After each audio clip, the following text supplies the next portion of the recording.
The headlines: the Minister of Finance and Coordinating Minister of the Economy, W0ong said that the benefits of the recent reform of President Bola Tinubu will be fed soon. Moving on after this, we have the former Vice President Atiku says that disunity among opposition party constitutes the worst threat to Nigeria's democracy. But guys, before we commence fully, welcome back to my wonderful channel as we bring you back-to-back updates and information as they hot. So if today is your first time joining this wonderful channel, kindly subscribe, like, comment, share, and also the notification bell to get notified whenever we drop a video, so that now you go be the first to watch out. My people, don't be smarting the apple for this country, but make una dey calm down. I go bring una the story as they come our way one after the other.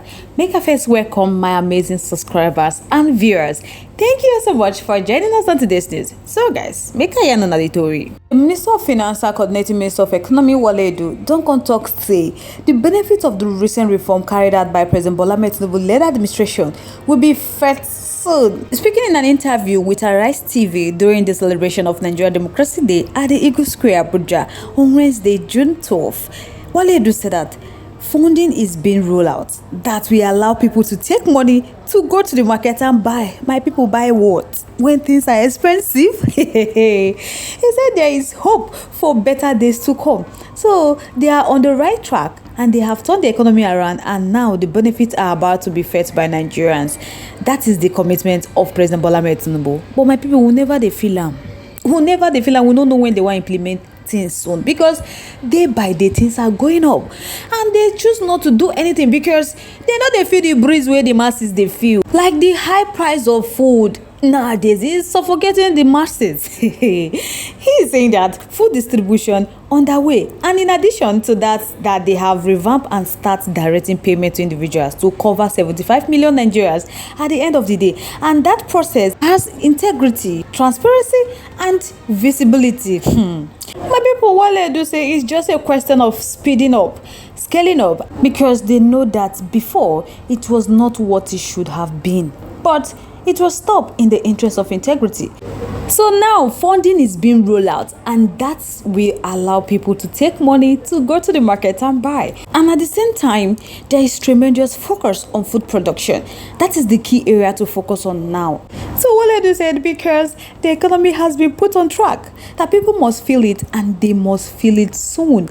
And Mr. President is aware of that, and his commitment to that has been superb. That he is a man of the people. He is from the grassroots. Hey, my people. This is Chased by the Moon, written by Buhari, and it was forwarded by President Bola Tinubu. Only thing changes is the copyright edition being 2024. So we waited for 8 years to feel Buhari's. It's only kept us going down. Fetus Kaimo said that we will see the impact from the next administration. Next administration is here, and now he is only getting deep day by day. This they are soon not the end though. The masses are starving. Nigerians as an economy doesn't have the capacity to wait. If possible, our economic reform can be achieved through fastening the process. Very soon, with all the loans here and there to buy cars and sponsor Haji. And they're telling us that the economy have been put on track. My people, the masses don't they believe this stuff. They don't really talk and say, now taste by the moonlight. And government, they tell us like this. This regime want use propaganda wound us. Now so Buhari tell us soon. He used to assure us till he left office. We don't see any impact. Food and cash distribution do not revamp the economy. Promises of food production without visible investment in agriculture sound like taste by moonlight. Soon, 1 year has passed. That is how you guys will do the 4 years and start campaigning for more time. You should please stop this propaganda. Millions are starving to bed, but they don't care. They keep telling soon. People like say they don't start from where Buhari stop, because now waiting Buhari take wound us for 8 good years. We don't see anything. Leadership of hope, just living on hope without reality. My people, don't be small matter. So guys, I would like to know what you think about this matter in the comment section. Let's keep the thoughts, the contributions, the opinion coming in. Let's make the conversation live in our comment section. Once again, thank you so much for staying to us. Moving on to the next one. The former Vice President Atiku says that disunity among opposition party constitutes the worst threat to Nigeria's democracy. In his post on his official X page on Wednesday, Atiku accused the ruling All Progressive Congress (APC) of throwing the citizens into extreme poverty. Since the end of the 2023 general election, Atiku Abubakar, the presidential candidate of the People Democratic Party, has been pushing for all opposition political parties to unite to defeat the ruling party. Ahead of the 2027 election, on May 18, the former Vice President Atiku Abubakar said that he has been engaging Peter Obi, the presidential candidate of Labour Party, in the 2023 election to discuss the possibility of a merger. Atiku said that he would support anyone choosing to represent the PDP in 2027, even if the candidate is from the Southeast. So he urged opposition parties to form a coalition to challenge the ruling party and articulate a plan for good governance. So speaking on the occasion of the June 12th Democracy Day, Atiku Abubakar said that the country has been witnessing an uninterrupted season of electoral politics for 25 years, an unprecedented feat in Nigeria's history. That the secondary purpose of declaring every June 12th as Democracy Day in our country is to commemorate the history of our long journey of becoming a stable democratic country.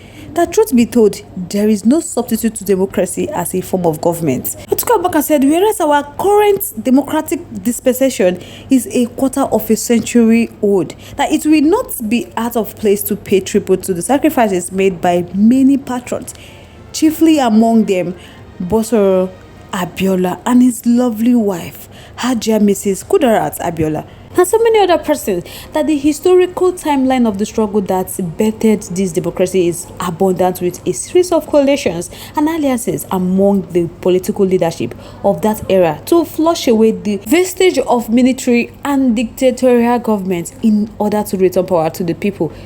So it is commendable that for 25 years they have witnessed an uninterrupted season, also an unprecedented feat in Nigeria's history. So Atiku Abubakar said that is worthy of celebration and commendation must go to the people of our great country, and he must also congratulate the political class for having embraced the rectitude of nurturing a democracy as well as the civil society. It is important that all stakeholders continue to do their bit to ensure the sustainability of our democracy. But our democracy is not yet virile if it continually fails to deliver the promises of the prosperity and liberty to the people. However, the past 9 years has thrown up a region of extreme hardship manifested in excruciating poverty, an unprecedented level of violence and insecurity upon our people. And that is sad. Atiku Abubakar said that the ruling All Progressive Congress is to blame for bringing forth this dawn of gloom. But the opposition political parties are even more guilty than the ruling party for the seeming lack of capacity to come together and galvanize a coalition that will retire the ruling party and articulate a plan of good governance that will end the conviction of Nigerians. Because today, the follies of the opposition parties to uphold the functionality of their existence is the major threat to our democracy. The earlier they realize that the fortune of Nigeria lies in their hands to forge a coalition, the better it will be for our country and the people. So guys, let me know your thoughts, your contributions, your opinions are in the comment section. I would love to hear from you. Let's keep the conversation live in our comment section. Once again, thank you so much for staying to us. We really do appreciate. On this note, we have come to the end of today's segment. Till I come your way next.